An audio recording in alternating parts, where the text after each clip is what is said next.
flatbread, but the People for the Ethical Treatment of Animals have been in the news a lot over the since I was a child. Please don't take my cheese away. Please don't take my cheese. My cheese. And by the way, I haven't seen that many good things. I grew up taking animals to the FFA, at 4-H. I had a bunch of show animals that were my slaves, that I literally enslaved like Pal World in real life.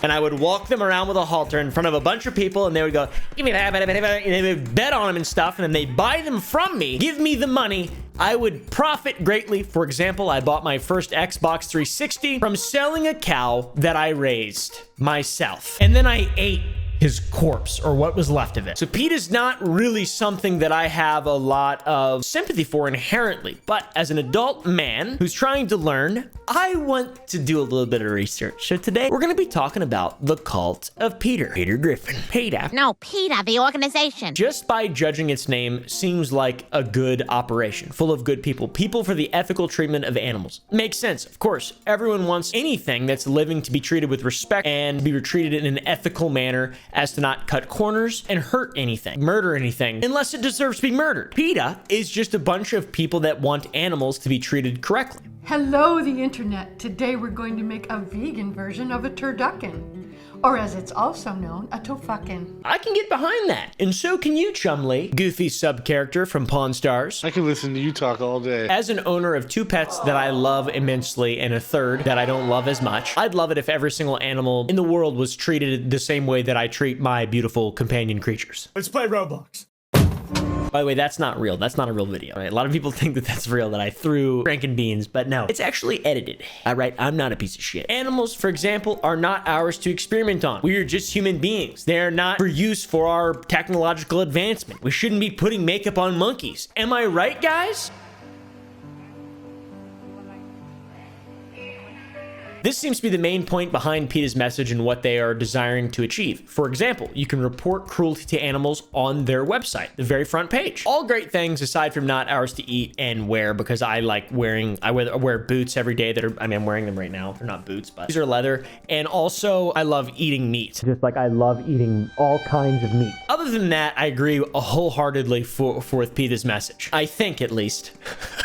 So PETA takes the sort of essence of the idea that humans should not be in charge of the animal kingdom, and then they push that agenda. They create an agenda and then push that onto people who think differently. It's kind of a political movement in a way. It isn't really that friendly. It's not, it's sort of militant in a sense.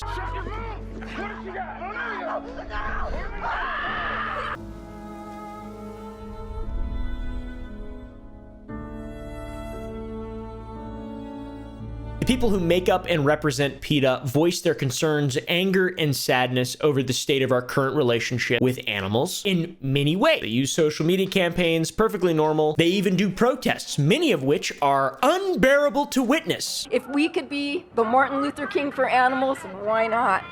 You know? What? I mean, seriously, the protests are absolutely bonkers. We'll get into that in a little bit. You could be reincarnated as any animal, what would you be? I'd probably choose the wolf. Well, if you were a wolf, you would be eating sheep. Nope, I'd probably make friends with the baby lamb. So you're saying you would be like a vegan wolf? I'd probably be a vegan wolf. PETA has become the largest animal rights organization in the entire world, claiming to have 9 million supporters around the globe. That is incredibly impressive. That's a lot of people. That's like half as many people as live in the 31st largest state in America.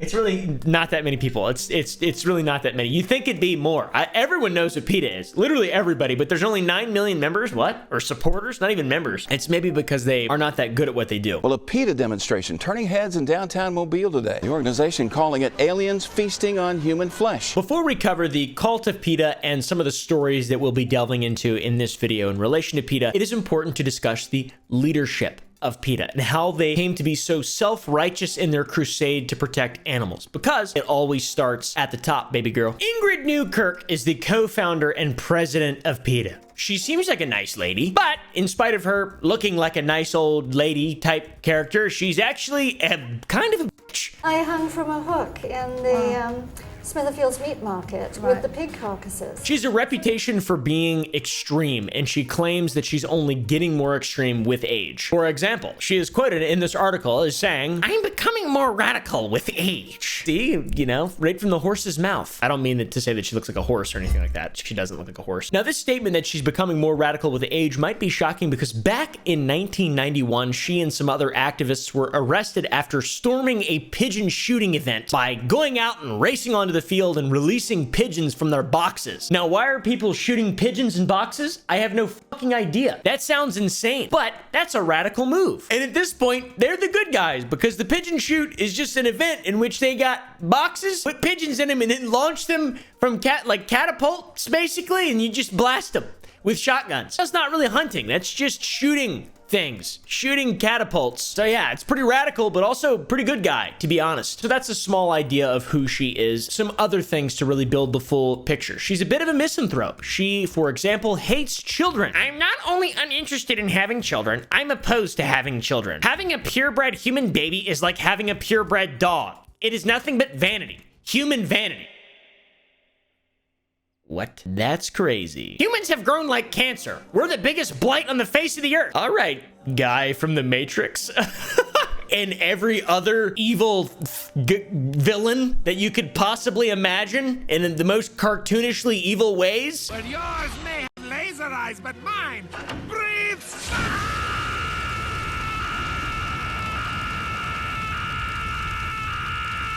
What the f? That's not a great look. You can tell it's a bit radical. Misanthropy is a thing that animal rights people really like. They like it a lot. They hate humans for some reason. A lot of them do. I'm team people. I love people. I like people more than animals. Is that bad? Am I not allowed to like that? Well, I guess I don't like all people more than animals. Only the people that I like. But if I just saw a random person and a random animal and I'd never seen them before and one of them had to be murdered, I'd probably choose the animal. Hate me, I guess. I don't really know. And then I'd ask to eat it. But the person, though, I wouldn't want the person to be eaten. Here's a few other epic quotes from Ingrid. "Pet ownership is an absolutely abysmal situation brought about by human manipulation. I don't use the word pet. I think it's speciesist language. I prefer companion animal." What the f are you talking about? Obviously you loved animals. I read that you had a dog that, you know, like my children, you grew up from birth, is it? From birth with a dog that was your best friend. It seems that Ingrid and by extension PETA want animals to be left alone and just observed by humanity, completely separate from our society. They don't want any pets or companion animals or whatever. No slavery, no eating them, obviously. What are you supposed to eat if you can't eat animals? By the way, there is a lot of arguments to be made in terms of conservation and just maintaining wild populations of animals because human involvement really sort of throws a big wrench into the mix. Wolf populations have dropped historically. Wildcat populations have dropped historically. Many are endangered or threatened, and populations are decreasing in the wild. What is the reasoning? There's a lot of different reasoning. Deer have to essentially be thinned by human beings or they would go out of control. Like, hunting is an actual responsible thing to do in terms of conservation. And overall, conservation is incredibly important and a necessary thing with our current society and in what human beings are doing. If we just erased everyone, then it'd be fine, you know, and honestly, that's probably what we should do. But there's a lot of complexities to this, and I'm not going to pretend to be an expert in any way. But I will say, if we were to do what PETA is essentially saying without giving a reasonable blueprint, they just want all animal life to go back being found exclusively in the wild and just make everything wild, it would be very bad. It would not end well if there was no sort of human involvement. If there was no human involvement from the beginning, it'd be fine. Obviously, that's just nature. Ecosystems are based around our ecosystems, and animal populations are based around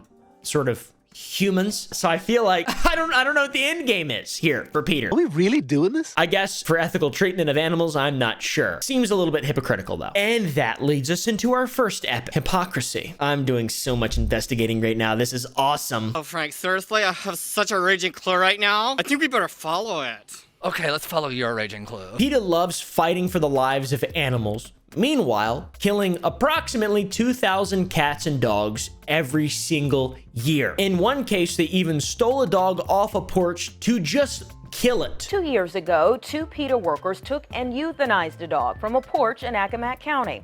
PETA called the incident a mistake. PETA, remember, stands for People for the Ethical Treatment of Animals, have published a page on their website outlining what makes the ideal animal shelter. So let's see what this is. It should be a true safe haven for lost, injured, abused, and unwanted animals. This will be very important in a moment. Facility staff and cruelty investigators should be kind, attentive, and knowledgeable. Housing for cats and dogs should be spacious, indoors or outdoors. The public should be made to feel welcome and have a little quiet space they can spend time with animals that they might adopt. Also, a shelter should make the public aware of what they're doing by working with local newspapers, the radio, etc., putting notices in stores, animal hospitals, the standard thing. So laying down those expectations for a PETA shelter, we can kind of understand how, that makes sense. But how does a real PETA shelter compare to their own expectations? Well, not that good. I'm going to be honest with you. There were some crazy details revealed during an on-site visit of the PETA headquarters in my home state of Virginia during a determinate investigation as to whether or not it could continue operating as an animal shelter. In an official document that was released to the public thanks to PETAKillsAnimals.com, we can show you this information. The location had reported itself as an animal shelter and had been inspected previously as an animal shelter, but when Dan Kovich, an investigator with the Virginia Department of Agriculture and Consumer Services, arrived on site, the receptionist claimed that there was no animal shelter there on the premises, which was echoed by another staff member. It was a kill shelter. The facility only had 3 rooms for animal enclosures, and they only had 3 animals at a time. One of the animals in their 3 rooms was being boarded there for a community member, and the other 2 were there because of facility operation. They belonged to an employee. The enclosures that they had were not sufficient to house the number of animals that they reported taking into custody. It's just really strange because they have their own guidelines that are publicly available for a solid animal shelter, which they don't claim to be, but were previously inspected as. In 2010, the year of that report, they reported taking in 290 animals, but only 17 or 6% of those were adopted or moved to foster homes. And 273 of the 290 were euthanized. That's 94%. And 245 of the 273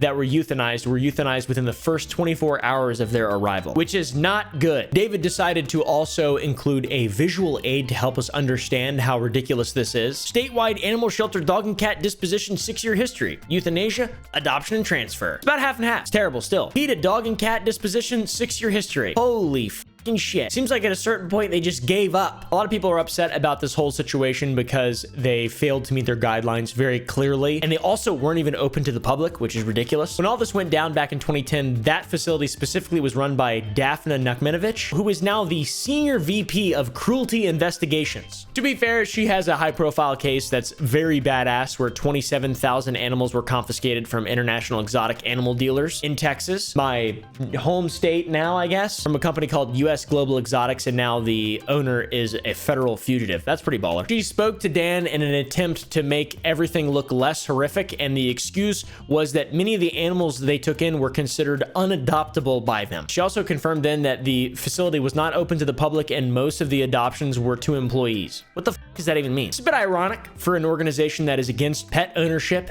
and just mistreating animals. I assume killing them, murdering them via euthanasia is probably mistreating them. I don't know. Following this, more government documents were made available by PETA Kills Animals. They really don't like PETA, bro.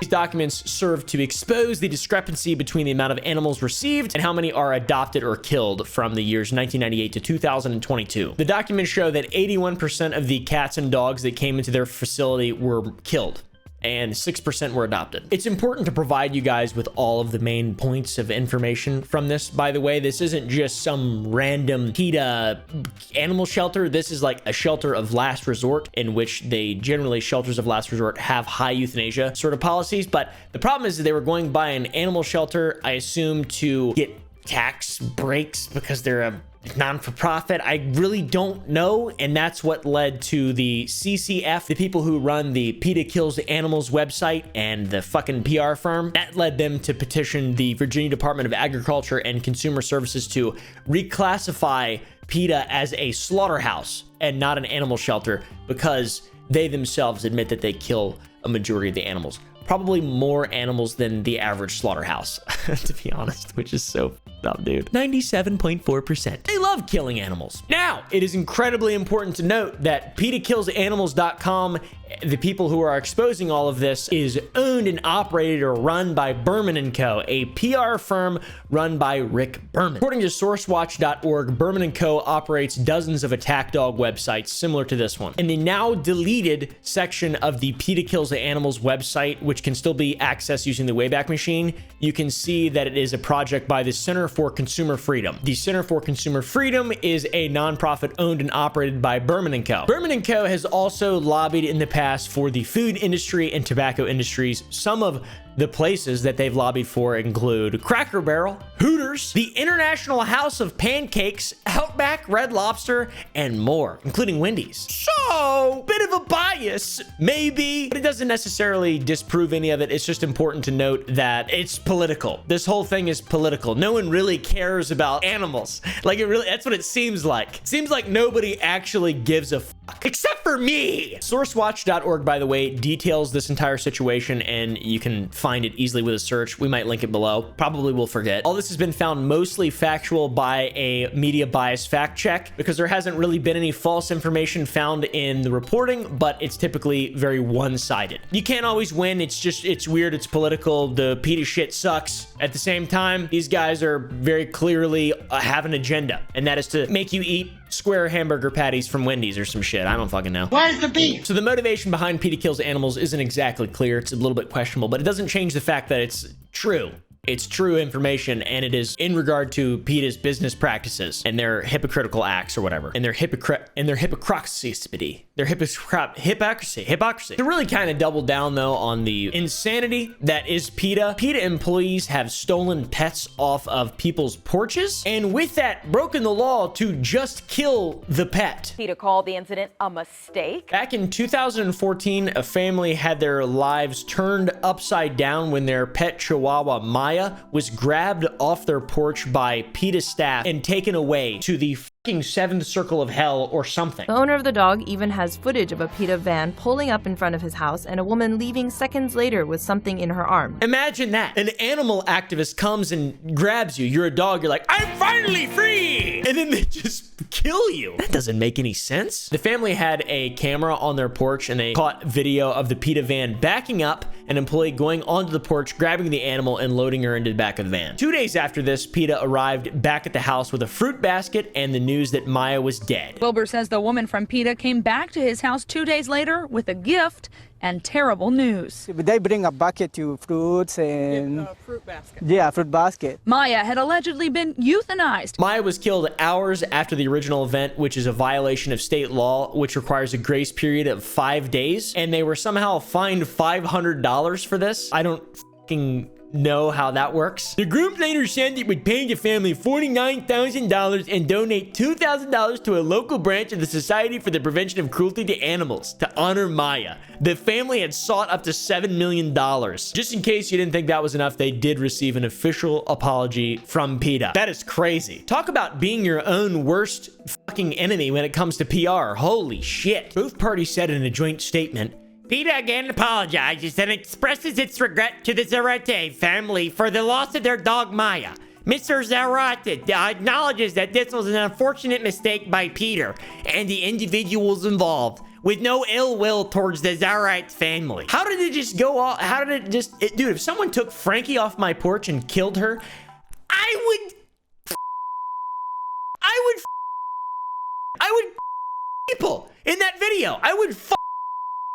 And I would, obviously, I wouldn't, and by God, I'd probably, I think anyone can agree that stealing a dog off someone's porch is detestable, especially when you break the law by putting the dog down hours later instead of waiting the 5 days you're required to wait. Why the PETA's just killing dogs every 5 days and not caring and just being fined $500? I don't understand that at all. Somehow they got off lightly with this, with the lawyers laying it on thick of there being an unfortunate mistake, there being no ill will. Dude, that seems like as bad as ill will as you can get. That seems bathed in spite and evil. There was a camera capturing. If there was no camera, they would have just thought their dog was lost. Kind of put the nail in the coffin. Allegedly, A whistleblower back in 2015 revealed that this kind of behavior was encouraged by PETA and more. This is all alleged because it supposedly happened 15 years before she made the claims, which were already 9 years old now. So that's like 200 or 300 years at this point. That's a long time. Whistleblower. PETA ex-employee alleges she was encouraged to steal and kill pets, to falsify records. This woman named Heather Harper Troge claims that she was told to steal, kill, and falsify records by none other than Ingrid Newkirk, the co-founder and CEO of PETA. How much money did she make, by the way? PETA made $82 million last year? What the fuck? Our president, Ingrid Newkirk, earned $35,000 during the past fiscal year. Not that much money in saving animals, it seems like. How do they spend $80 million a year? Can we deep fry it next year? Oh, in this family, we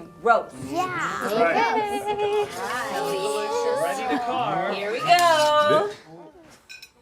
Bruh. It's important also to recognize here that the things that Heather had to say combine two big things that we've already talked about. Two things that 100% have happened. PETA likes killing animals instead of finding them homes, and PETA steals the animals and kills them. During her time working for PETA, Heather said that their objective was to get as many animals as possible, and the vast majority of those are killed. The objective of the program was to get as many animals as possible, and the vast majority of those animals were killed. She was instructed to say whatever she needed to say to gain custody of an animal, even if it meant lying to pet owners who thought they were giving PETA their pets under the guise of rehoming them, just to murder them. I was told to pretty much say anything I needed to say in order to gain custody for an animal, or of an animal. People would call us and say that they want to surrender their animals for the purposes of rehoming. And in that situation, you would say to them, absolutely, I'll come pick up the animal. We'll do our very best to rehome this animal. Knowing full well the animal was not going to be rehomed, the animal was going to be killed. She even claims she was told this by Ingrid Newkirk herself. And I was told to lie by my direct supervisors initially, and then by Ingrid once I began to work more directly with her. And even when my direct supervisors told me to lie, they told me that it came straight from Ingrid, and eventually, yeah, I heard that straight from her mouth. This is the account of one woman, and it is insanely disturbing if it's true, but considering what we've already covered in this video up until this point, sort of seamlessly intertwines itself with the first two stories. I believe it. I'm inclined to believe it. I think that's probably true. To be honest, if I had to say, that seems like something PETA would absolutely do. But PETA, they don't agree. They responded with accusations in an attempt to discredit her by calling her a disgruntled ex-employee, and that these were hateful fantasies. And it was Heather trying to exact revenge for her dismissal. And they're just a bunch of nonsense that they just say and stuff. Spay neuter surgeries and stuff. We love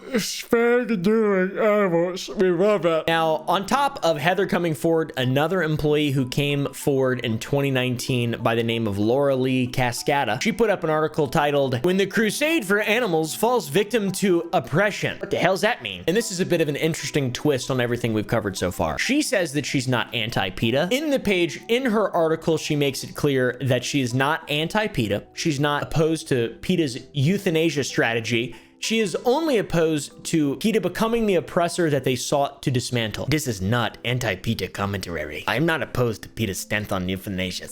In principle, I understand the math. There aren't enough homes. Laura starts telling a story about an abandoned kitten she retrieved from a woman, then is revealed the extent of the brainwashing of the PETA staff. The euthanasia brainwashing, which just is mind-boggling to me. Why not spend that $80 million you guys revenue a year instead of going on grassroots campaigns? Why not just save animals' lives? Find them homes and stuff. Why not pay people to adopt animals instead of making you charge? Why not just pay people to adopt them? Why not give people subsidies from your $80 million a year to help these animals, if that's actually what you want to do, instead of just murdering all of them and then going on grassroots campaigns and moaning and trying to get people to change? That seems like it might have more of an effect positively on animals overall, maybe. But maybe not, though. I don't know what I'm talking about. And during my tenure on the local, I responded to a call from a concerned woman who'd found an abandoned days-old kitten under her porch. When I came to pick up the kitten, I had her sign a generic give-up form that spelled out that euthanasia was a possibility. But I was instructed to repeatedly convey that we would do our absolute best, and so that's what I said, even as the woman described her careful search for an organization she knew would work around the clock to help this tiny being pull through. It was my job to make sure I did not leave without the cat, that I said whatever necessary for the woman to not change her mind. The entire way back to PETA's Norfolk, Virginia headquarters, I sobbed, petting the infant cat in my lap, telling her things would be all okay, even though in my gut I knew it wouldn't, that she never really had a chance. Hey bro, give me the cat, I'll take it. You know what I won't do with it?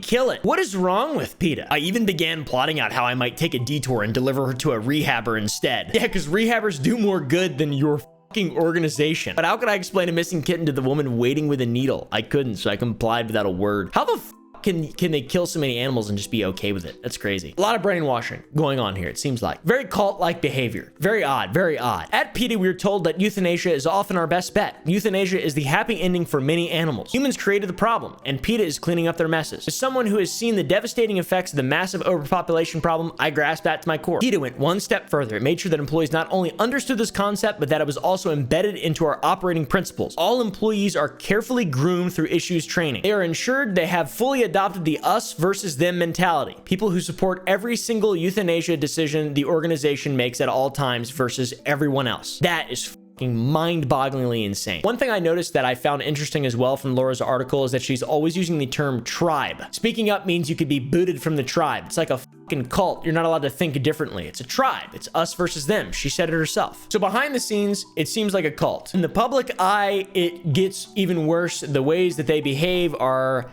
bizarre. The crazy antics of PETA never stop. Back to Laura's article for just a second. It was titled "Calling PETA's Mission a Crusade." You're all familiar with crusades. Most of them are religious in nature. In fact, all of them are. All the really well-known ones, except for the PETA crusade. That word ties in very well with the fact that PETA oftentimes comes across as religious zealots. They spew their message with no care for how digestible it is or for how sympathetic their cause may be. For example, not everyone wants to just kill animals. People like having pets, and they don't want them to die. So like I understand, they're like, it's a broader stroke. They're trying to fix here. Humanity's created a problem and they're trying to solve the problem. Maybe you could have like a secondary business in that doesn't kill animals. Maybe. Just an idea though, I don't know. PETA often protests through grassroots movements that they spend $30 million a year organizing somehow. And usually it is to the annoyance of the general public. These are the very people that they seek to convert to their ideology, their religion, their cult, their beliefs, their tenets. I don't know. One of PETA's favorite places to protest is everyone's favorite place for a nice, delicious, disgusting cup of coffee. That's Starbucks. Today, a group of protesters took a stance outside the Starbucks on West End Avenue.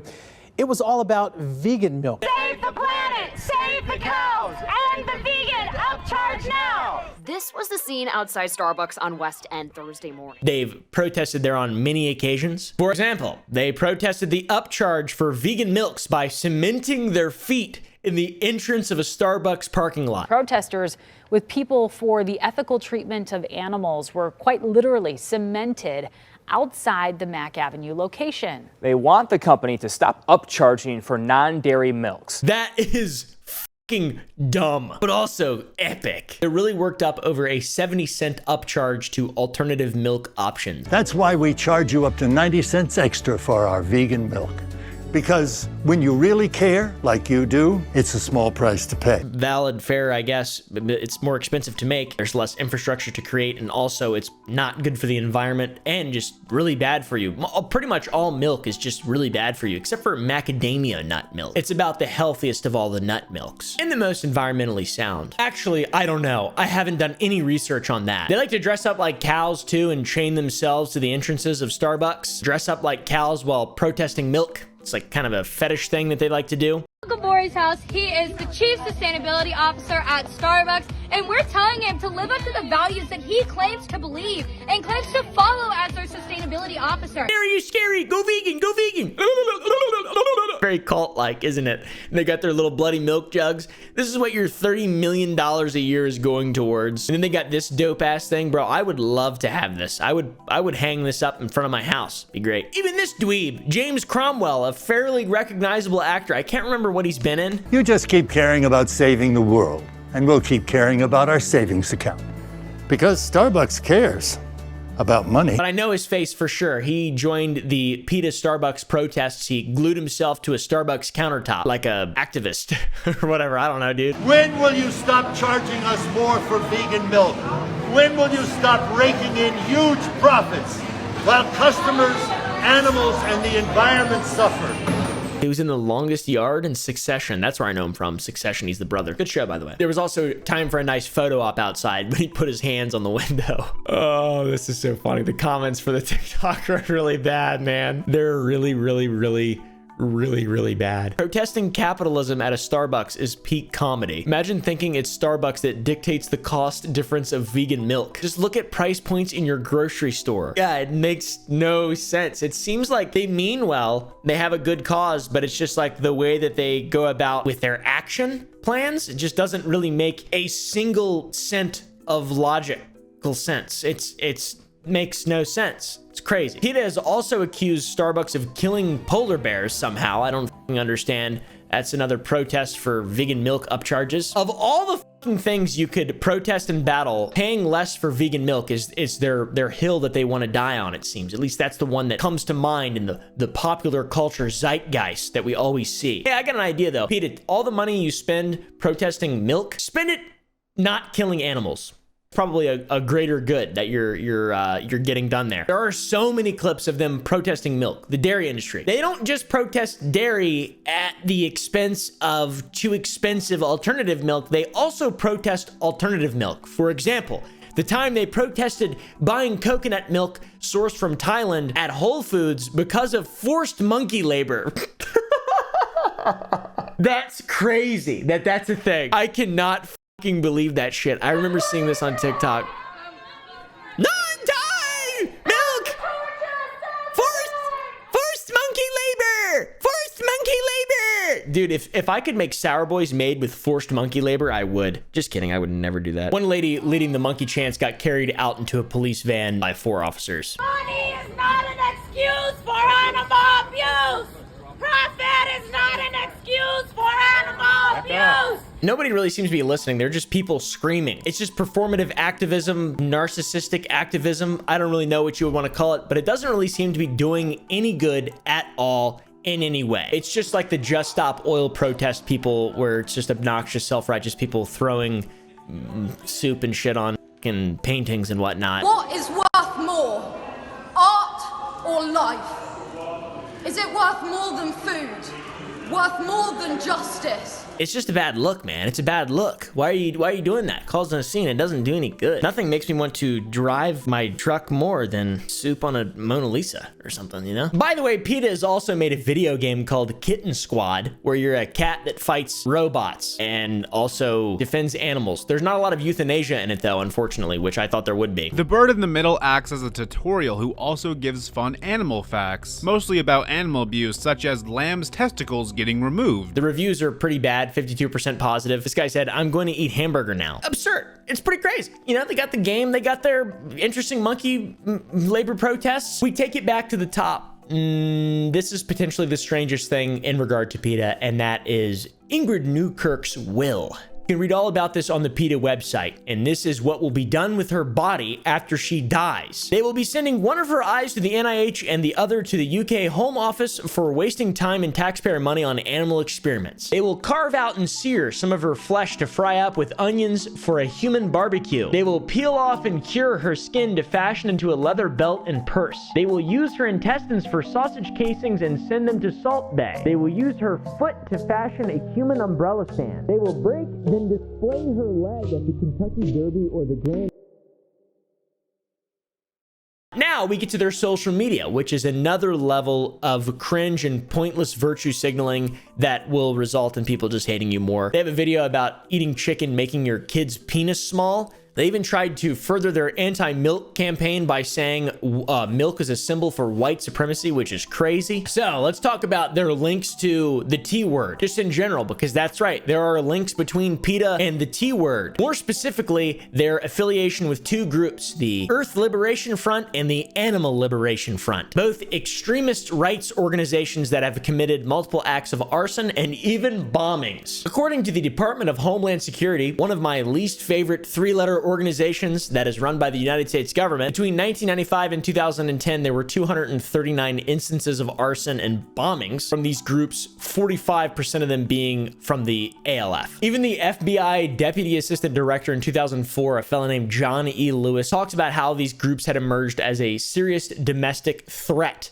to the people living in the United States. And these two groups were among the most active extremist elements in the United States. Now, how does PETA come into all this? Well, back in 1993, there was a firebombing at a laboratory at Michigan State University, which was perpetrated by a fella named Rodney Coronado, a member of the Animal Liberation Front. This man pled guilty to his firebombing and spent nearly 5 years in prison, but before his trial, PETA donated a $45,000 support fund to him and gave Rodney's father a $25,000 loan after the bombing but before his capture. Huh? That's weird. And a copy of Rodney's sentencing memorandum reveals more. PETA announced that they were acting as a media conduit for the ALF during this time and stated that the ALF took its actions in order to end MSU's animal research. According to the ALF and PETA press release, the primary target of the ALF's attack at MSU was Dr. Richard Ulrich. Further into the document, there is a more sinister link to that crazy